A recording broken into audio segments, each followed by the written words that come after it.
No, the temperatures are cold outside. So we talk about them, and this is updated at 11:30 at the airports.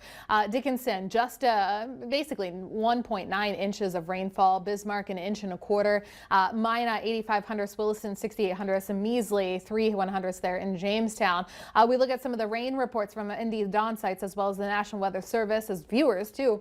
Hebron, 2.2 inches. Beulah, 1.92. Judson, 1.96. Flasher, 1.6 to Selfridge, 1.2. And so all the rain reports are coming in all the time here, and we're going to keep seeing more because we got another day and a half really to go of these rain reports to go. And so we're going to see an additional 1 to 2, possibly 2.5 inches of rain. Now, we're not on the severe weather front. Looks like we got a severe thunderstorm watch going on over by the Twin Cities, Minnesota, Minneapolis. But here's the culprit.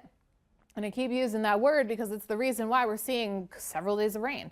And so that talks about in the south central region, we're starting to get a break right in the Lake Oahe area, but we're starting to see that rain move back in, maybe some thunderstorm activity over by the Newtown area into Plaza. I think Stanley's in there as well as into western Ward County, or if not northwestern Ward County.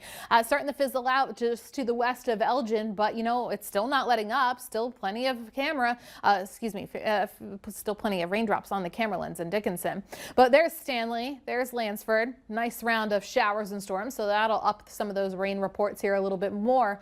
But as far as noon, absolutely, we're going to keep that going. Then that round that I showed you in the southeastern corner of the state, that moves into the Bismarck-Mandan area probably within the next 2 hours. But overall, we're going to keep that counterclockwise flow by this evening. And so that's going to be the northwest wind. That's going to be the 40-mile-per-hour wind gusts that we're going to be seeing here. And then that's going to take us to the 40-mile-per-hour winds, still seeing the drop in the cooler temperatures. But this is such a slow-moving system that we're still talking about this rain all over western central North Dakota by 7 a.m. tomorrow.